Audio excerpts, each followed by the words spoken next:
Aldis, when did you first hear about the Brian Banks story? It's weird, man, because when it came out, I definitely heard about it. Sure. Was that 2013, 12? Yeah, I think that I kind of start hearing about it, and I was like, man, it's really messed up. And then the movie comes around, I'm like, this sounds really familiar, you know? And I started doing the research, and I said, oh, wait a minute. Yeah, I heard about this, of course. Just because of how unfair it was. It's why it kind of stuck in my brain. Because you look at all of the facts there, you say, somebody who was sleeping at the wheel. There's a lot of people not doing their job because nobody's checking or looking out for him. Well, because the legal system obviously is a complex and fickle system, and I know those are two words that I'm sure you would have stronger words for that, Brian. But you took a plea deal. What happened with that? So it was a situation where I had been incarcerated for 9 months fighting this case and was about to select a jury to go to trial. I was facing 41 years to life, tried as an adult at the age of 16.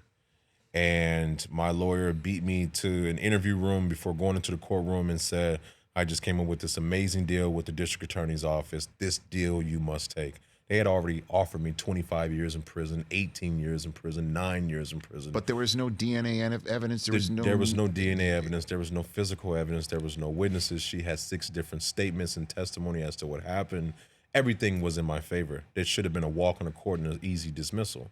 But because I had inadequate counsel, I was pretty much forced into taking a plea, which I thought would have gotten me probation. It turned out to be 6 years in prison, and I had to serve 85% of that time. I did 5 years and 2 months of that time, all because of the assurance from my then attorney that this would all be figured out. You'll be okay. We'll get this cleared. You won't see any prison time. But if you go in that courtroom as a big black teenager, they will see you guilty. You look at you. This was the advice that I was given at the age of 17 and had already been incarcerated for a year. And I'm sitting here contemplating, literally given 10 minutes to make this decision. Do I walk into this courtroom and select a jury, risk my entire life in prison for something I didn't do? Or do I walk into this courtroom and take a deal, plea out to a crime that I didn't even commit? I realized in that moment after, fighting this case for that long that I wasn't going home.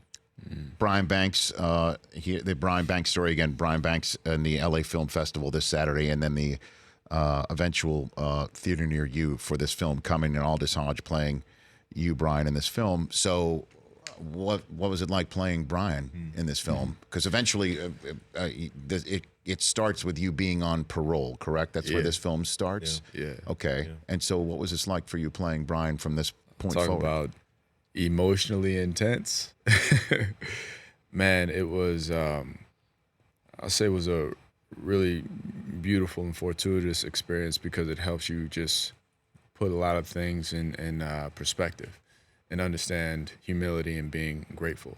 The whole time we were working, like Brian and I began our relationship about a month and a half, maybe 2 months before we even got to set because we started in the gym. I was looking for a trainer because I had to get my weight up. I was trying on my own, but I was like, hey, I called him, hey, Brian, what'd you do? And then I was like, wait a minute, well, brother, we can get up in the gym, and that's where we started our fellowship and our brotherhood, and I got to learn who he was as a person, which was really great because, as I said before, you learn a lot about a person when you see how they deal with pain. And in the gym, we're dealing with physical pain, and there's a mentality of don't worry about it, get through it, go beyond. And then you start understanding how he can deal with the mental and spiritual pain of being left alone, dealing with the shame of knowing that you're innocent when everybody else says that you're wrong and you're treated as such. But it gave me such a breath of fresh air, one, artistically, because as an actor, I want to fill my life with meaningful work, and this is some of the proudest work I've ever done in my 30-year career. In fact, the proudest role that I feel like I've taken on, not only because I feel like I get to share what I've learned and hopefully inform other people, but I do hope that I will help in honoring your life because I feel like he's a martyr.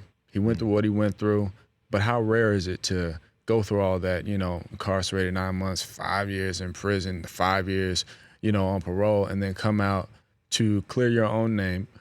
You actually make it to the NFL. You work for the NFL. You live the dream, and now you have a movie being made about your life. There's a reason for all that. It's all, there's a pattern to it. It's all laid out, and there's a reason for it. And he chose to take his situation, not let it own him, and use it for what it was intended for, which is to teach and hopefully make things better for other people so they can realize that there's still problems in the world, and we're hopefully trying to be a part of the solution. So it was really a fantastic experience outside of just the satisfaction of having a great role as an actor. It helped educate me on life a little bit more as a man. Well said. That's incredible. The Rich Eisen Show, weekdays at noon Eastern on Audience.